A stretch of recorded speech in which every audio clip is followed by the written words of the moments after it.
How are you doing? This is Captain Mark Stevenson, and welcome to another episode of From the Wheelhouse. And seated next to me is my fellow captain, Captain Jim Mesco. He's my co-host today, folks. Welcome on in. And I'm going to get rid of these hats. Come on, Jim. We're looking different, though. And we're going to talk about why we look different. We're going to talk about uniforms today. Because you know, Captain Jim, I can't help it, man.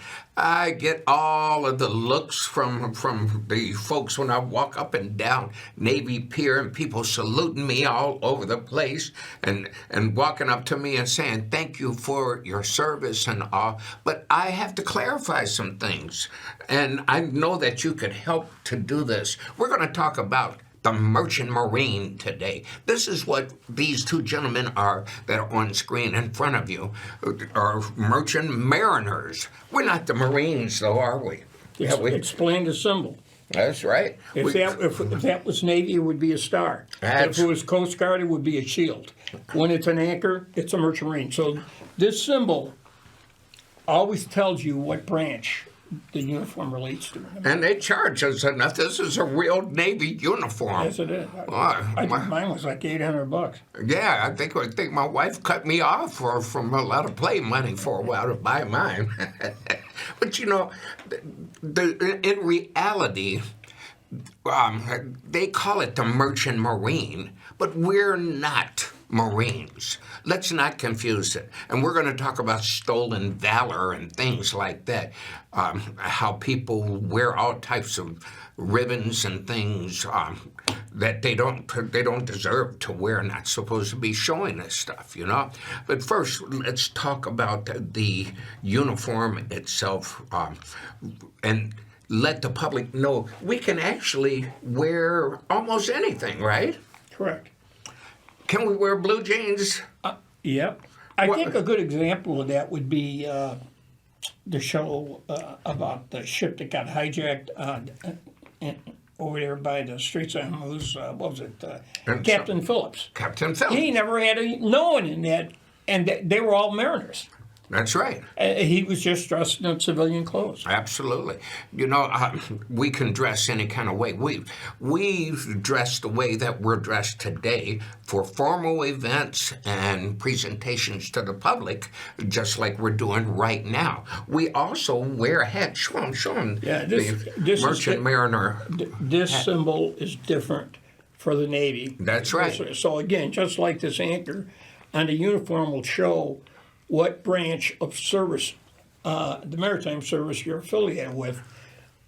Also, on the head cap, the Navy would be different than this. Coast Guard is different. Well, Captain Jim, are we really a branch of the military? Are we a real military branch? We are when war starts. So only an act of Congress could put us in war. Well, I'm sure when you renewed your license, I know when I renewed mine, they asked you, are you willing to be activated within 72 hours? That's right. For any reason, any branch, Navy, Coast Guard, whatever.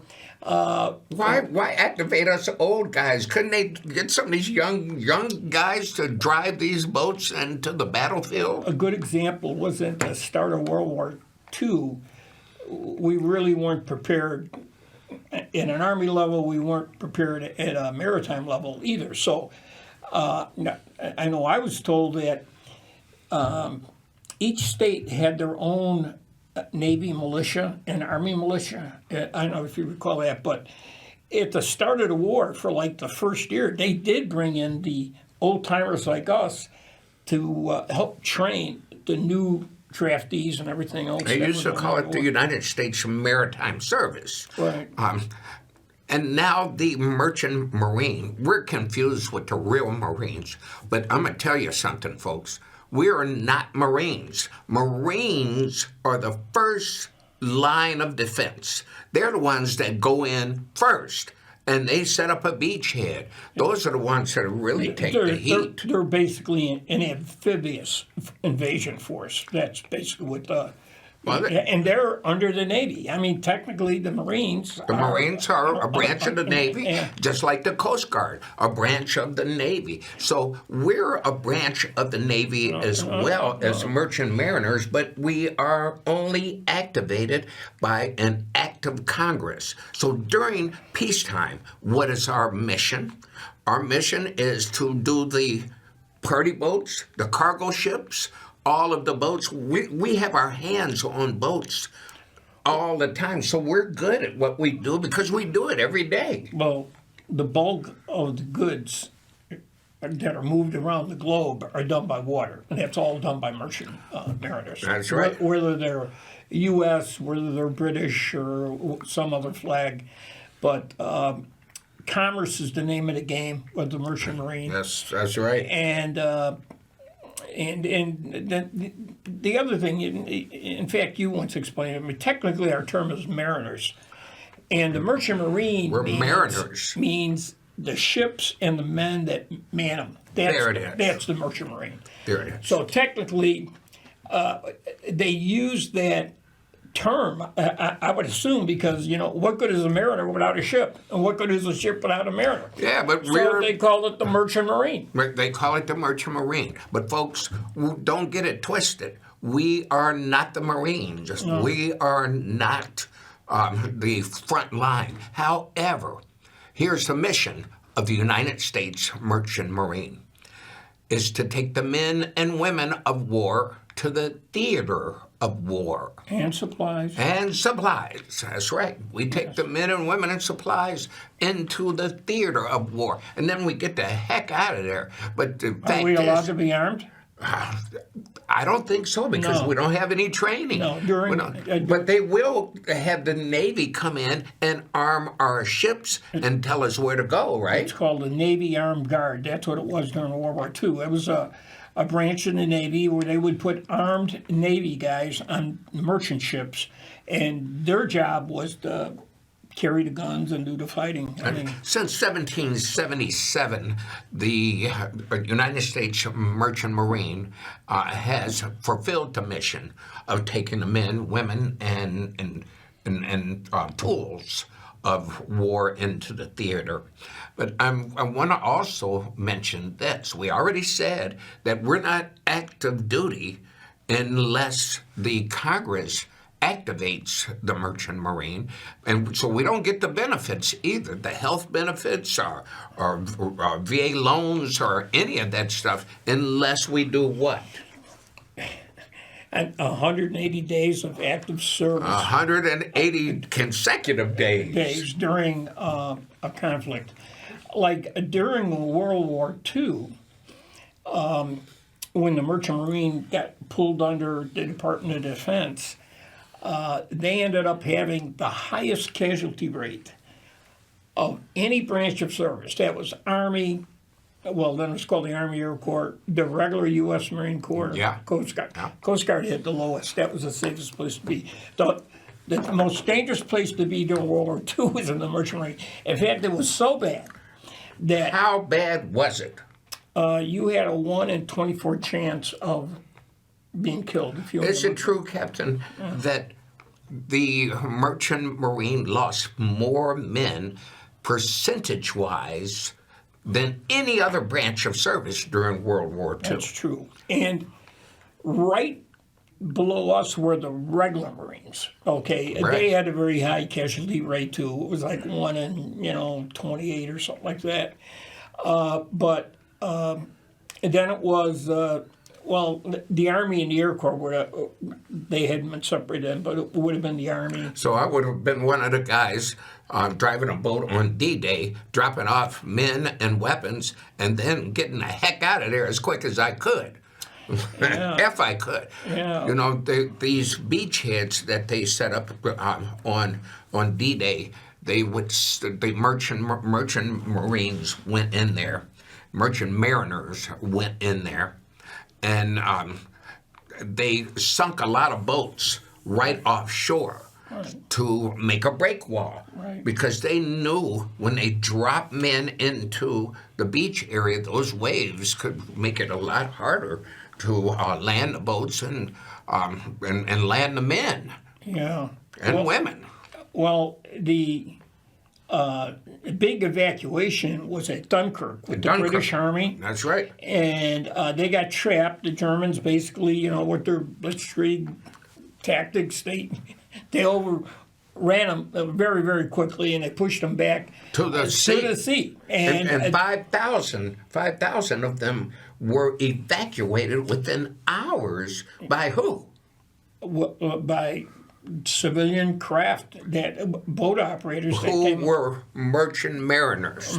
Yeah, well, I don't even think they had the term merchant mariner. They were just private boat owners that the call went out, we need your help, because they couldn't get into the shell. What about Captain Sully?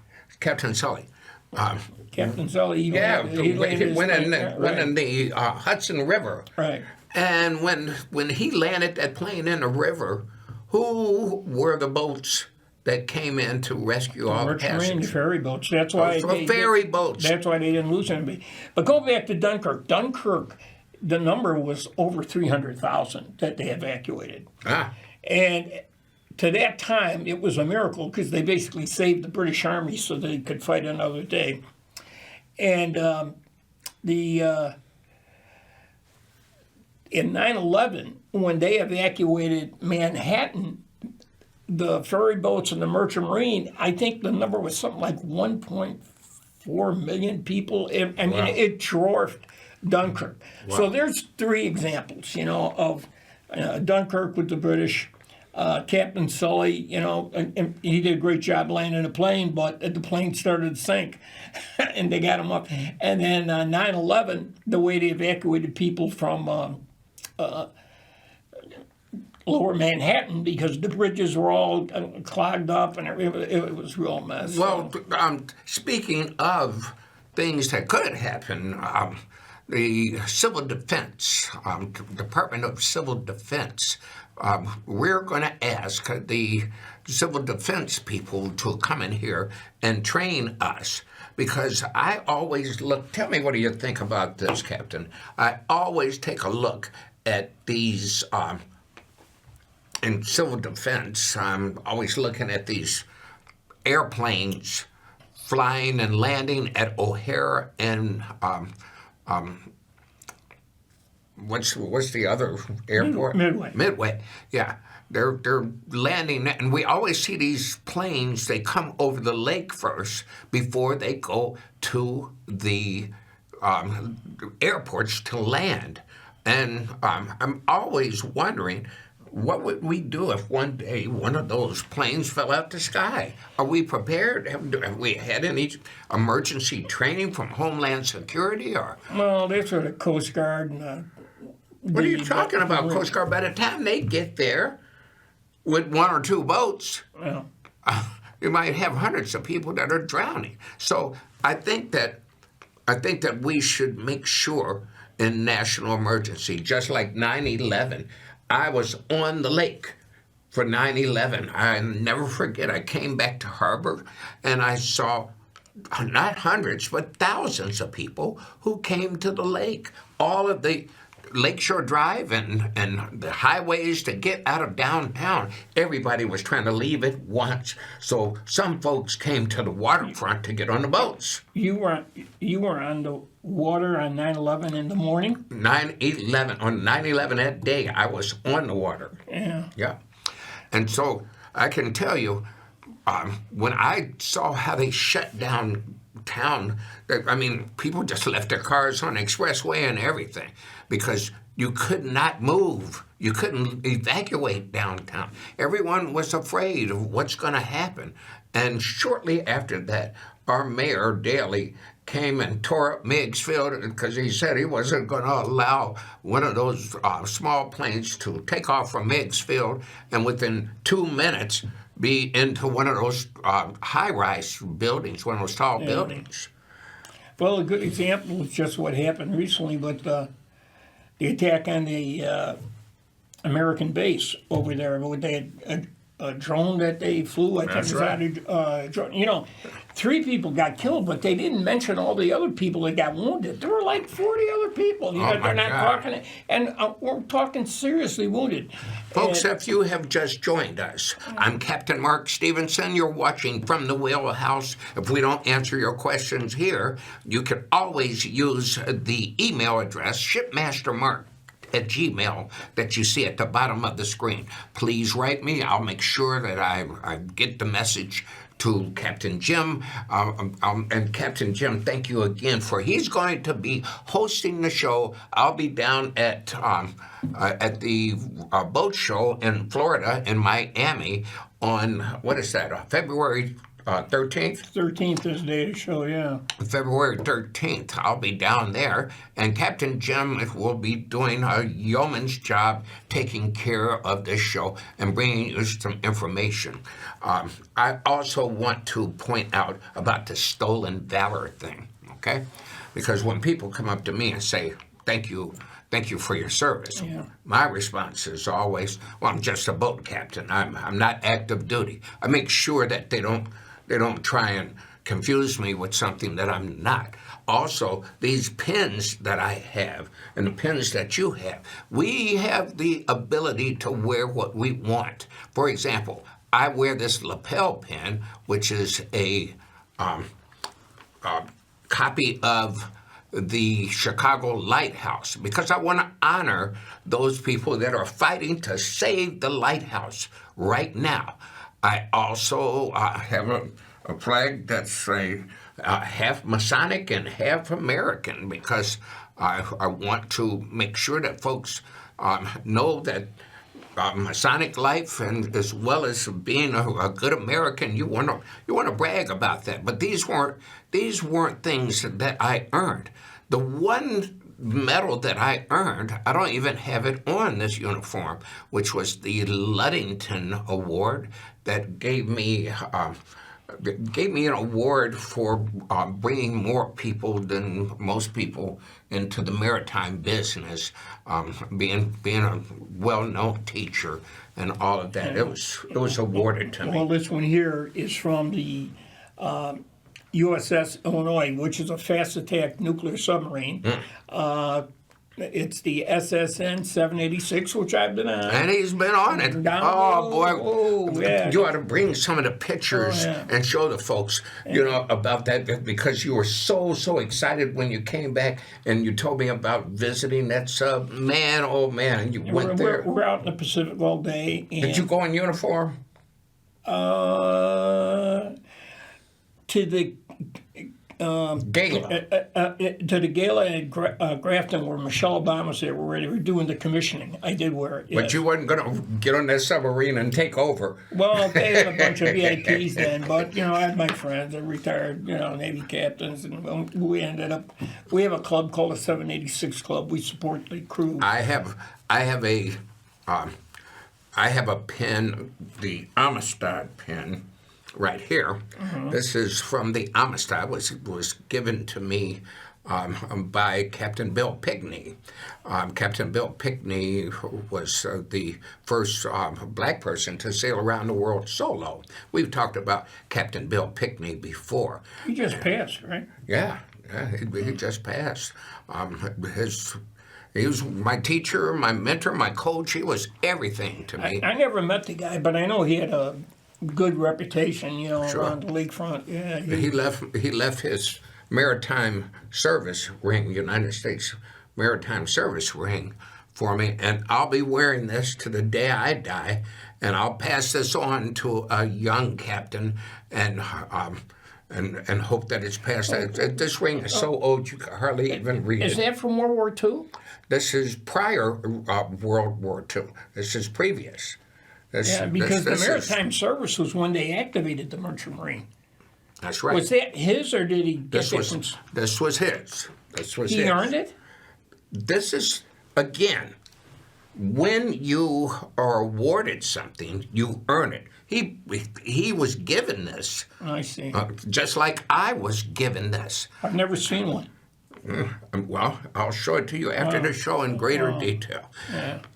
I also want to show you another picture. We're talking about some pictures. Can we get the picture? Do you recognize this? Oh, yeah, that's one we're Tell at us there. what this is.